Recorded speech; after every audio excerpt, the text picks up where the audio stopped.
Plus Guido van Dijk organiseerde woensdag het valpreventiestraatje. Diverse lokale ondernemers waren aanwezig om vanuit hun expertise tips en tricks te geven.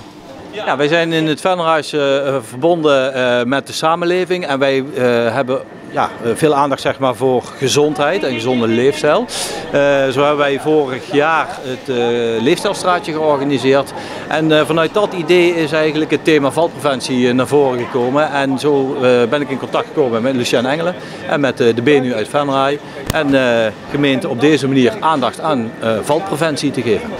Iedere 4 minuten komt er in Nederland iemand op de eerste hulp omdat er een zogenaamd valincident heeft plaatsgevonden. Dat betekent dat iemand gestruikeld is, gevallen is omdat hij niet stabiel was. 50% daarvan ongeveer gebeurt bij de mensen thuis. Dat betekent dus ook dat 50% daarvan niet bij de mensen thuis plaatsvindt. Als je daarnaast even een zijstap maakt en gaat kijken naar de uitdagingen voor de gezondheidszorg, gaan we straks 2 keer zoveel zorgvraag krijgen met veel minder mensen die daarmee kunnen helpen en een verdubbeling van de zorgkosten. Dus wat we eigenlijk willen doen is dat we gaan kijken hoe kunnen we aan de voorkant van het probleem komen.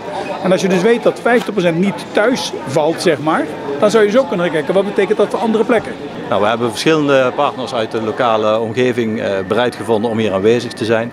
En we hebben daarin gekeken van wat is het risico als mensen zich op straat begeven. Want we hebben het namelijk over het 50% deel wat niet thuis valt, zeg maar. En we hebben contact opgenomen met Rob Dekkers uit Wansum over hoe ga je dat op de fiets doen. We hebben Brendan Rijsdijk gevonden over hoe ga je nou eigenlijk, waar moet je eigenlijk op letten als je loopt. Hè? Dus we gaan losse stoeptegels imiteren en een ramp hebben we gemaakt om te kijken hoe gaat het als je omhoog loopt.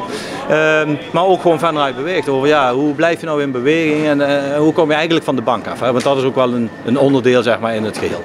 Ja, het gaat vooral over bewustwording. Bewustwording enerzijds bij de burger zelf en ook bij de familie- en mantelzorgers, maar ook bij de lokale ondernemers.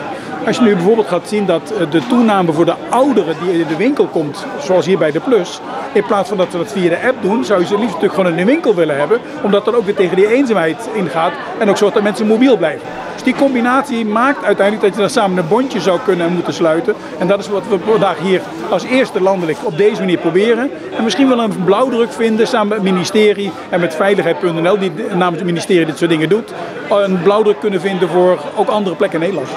Ik denk wel dat, daar ben ik ook persoonlijk heel erg van overtuigd, daarom ben ik ook enthousiast natuurlijk.